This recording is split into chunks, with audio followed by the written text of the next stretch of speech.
Bismillahirrahmanirrahim. Assalamualaikum warahmatullahi wabarakatuh. Saya Sinta Ariska dengan nomor induk mahasiswa 2011306034 dari Program Studi Pendidikan Guru Madrasah dan Ibtidaiyah Fakultas Tarbiyah dan Ilmu Keguruan. Di sini saya akan menjawab ujian akhir semester metodologi studi Islam secara lisan. Berikut ini adalah soalnya. Soal pertama, jelaskan apa pengertian metodologi studi Islam secara etimologi dan terminologi beserta tujuan mempelajarinya. Metodologi studi Islam menurut bahasa atau etimologi, metode berasal dari bahasa Yunani, yaitu meta atau sepanjang, hodos atau jalan. Jadi, metode adalah suatu ilmu tentang cara atau langkah-langkah yang ditempuh dalam suatu disiplin tertentu untuk mencapai tujuan tertentu. Menurut istilah atau terminologi, metode adalah ajaran yang memberikan uraian, penjelasan, dan penentuan nilai. Metode bisa digunakan dalam penyelidikan keilmuan. Sedangkan arti dari logos berarti ilmu atau cara menyampaikan sesuatu kepada orang lain.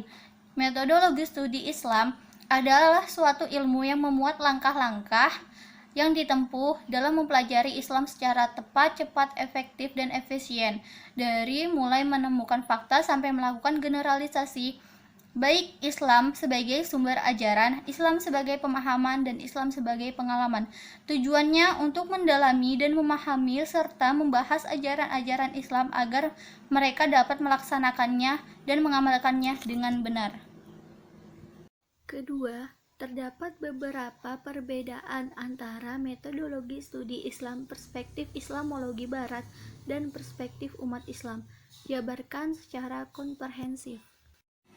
Dapat diasumsikan sementara bahwa studi Islam di dunia Arab kaya dengan materi tetapi lemah di bidang metodologi. Sementara di sisi lain, studi Islam di Barat miskin materi tetapi kaya dalam metodologi. Secara materi sudah dapat diduga di dunia Arab lebih baik ketimbang di Barat. Secara materi, Barat sampai saat ini tidak mampu mengeluarkan sarjana-sarjana yang menguasai bidang-bidang tertentu dari ilmu Islam. Contohnya seperti ahli tafsir, ahli hadis, ahli fikih, ahli bahasa, ahli sejarah, dan sebagainya.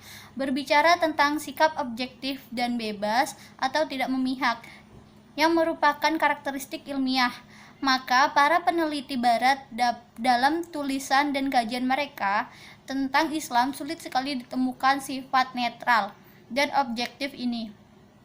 Mereka hanya mau bebas dalam artian tidak memihak ketika berhadapan dengan materi yang tidak ada hubungannya dengan kajian keislaman. Adapun terhadap kajian-kajian Islam, mereka tidak mampu melepaskan subjektivitasnya sebagai non-muslim. Nomor 3, jelaskan definisi pendekatan teologis normatif, antropologis, sosiologis, psikologis, dan historis dalam studi Islam. Pendekatan teologi normatif adalah pendekatan teologi dalam memahami agama cenderung menggunakan cara berpikir deduktif, cara berpikir yang berawal dari keyakinan yang diyakini dan mutlak adanya karena ajaran berasal dari Tuhan, serta pasti benar sehingga tidak perlu diragukan lagi. Pendekatan normatif yaitu suatu pendekatan agama dari segi ajarannya yang pokok dan asli dari Tuhan yang di dalamnya belum terdapat penalaran pemikiran manusia. Kedua, pendekatan antropologis adalah ilmu tentang manusia, khususnya tentang asal-usul aneka warna bentuk fisik perkembangannya, jenis adat, istiadat, dan kepercayaan masa lampau. Dapat juga diartikan sebagai salah satu upaya dalam memahami agama dengan melihat wujud praktik keagamaan yang tumbuh dan berkembang dalam masyarakat. Yang ketiga, pendekatan sosiologis merupakan ilmu pengetahuan yang menggambarkan keadaan masyarakat dengan struktur, lapisan, serta gejala sosial lainnya yang saling berkaitan dengan nilai-nilai dan norma-norma yang telah ditetapkan di dalam masyarakat.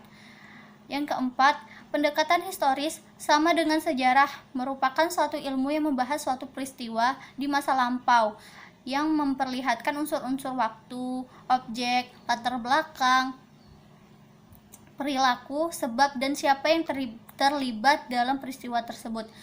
Dengan pendekatan ini, seseorang akan berpikir idealis dan terbuka. Pendekatan ini sangat penting dalam agama dan tidak bisa dipisahkan, sebab sejarah manusia dan agama saling berkaitan. Yang kelima, pendekatan psikologis. Dalam Islam, banyak dijumpai istilah yang menggambarkan sikap batin, misalnya beriman dan bertakwa, orang soleh-solehah, baik dan jujur. Semua itu adalah gejala-gejala kewajiban yang terkait dengan agama. Dengan bantuan ilmu jiwa, seseorang dapat mengetahui tingkat keberagamaannya yang dihayati, dipahami, dan diamalkan. Selanjutnya nomor 4, sebutkan dan jelaskan makna studi Al-Quran beserta metode tafsirnya, serta sebutkan dan jelaskan fungsi hadis beserta metode penelitian, sanad dan matannya.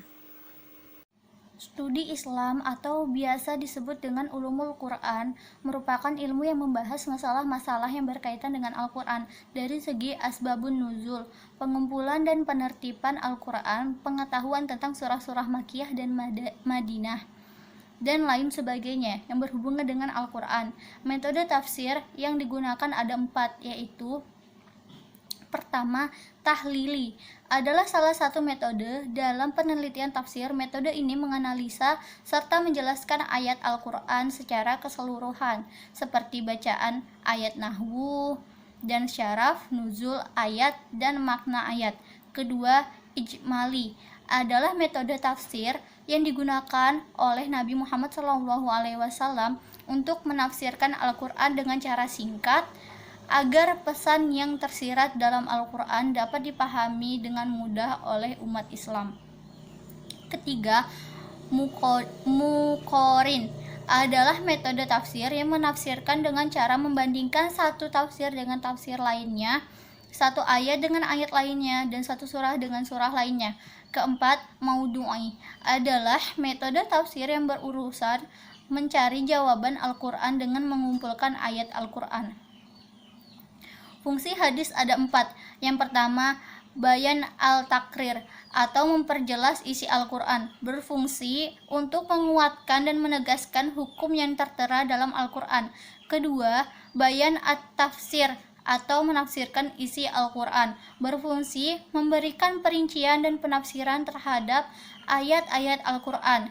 Ketiga, bayan at-tashri, berfungsi menetapkan hukum baru yang tidak ditetapkan di dalam Al-Quran.